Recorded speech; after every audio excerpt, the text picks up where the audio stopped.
কোথায় ঘোরাঘুরি করছো? আরে এমন জায়গায় এসেছি, চোখ ধাঁধিয়ে যাচ্ছি, এত চারিদিকে কালারফুল সব জিনিসপত্র। তাই না? দেখে নিশ্চয়ই বুঝতে পারছি এটা বিলার্স এসেছি, মানে বিলার্স মানে পাথরের দোকানে এসেছি। পাথর টাইলসের দোকানে। টাইলসের দোকানে।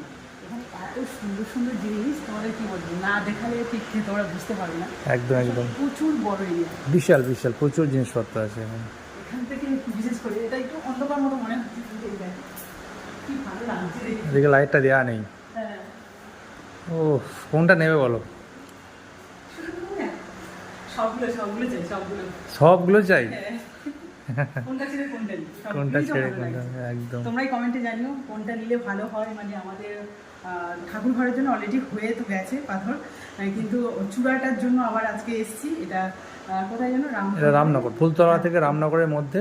এটা যে বিশ্বকর্মা টাইলস বা কিছুটা দোকানের নাম আছে বিশ্বকর্মা। মোটামুটি ফুলতলা থেকে বাঁ হাতে পড়বে। তোমরা যদি কেউ রামনগরের পাশেই একদম। খুব বড়, বিশাল বড় এরিয়া, মানে বড়। অবশ্যই জানাবে কিন্তু, যদি এখানে এসে থাকো বা এখানে কোয়ালিটি কেমন তোমরা, আমরা তো নিজের চোখে দেখছি ভালো অনেক কিছু রয়েছে। তো এর মধ্যে থেকে চয়েস করাটাও চাপের আছে, মানে অনেক জিনিসের মাঝে নিজেকে চয়েস করে নিয়ে আসাটা মানে খুবই চাপের হয়ে যায়। তো দেখা যায় কি হয়। হ্যাঁ, একদম একদম।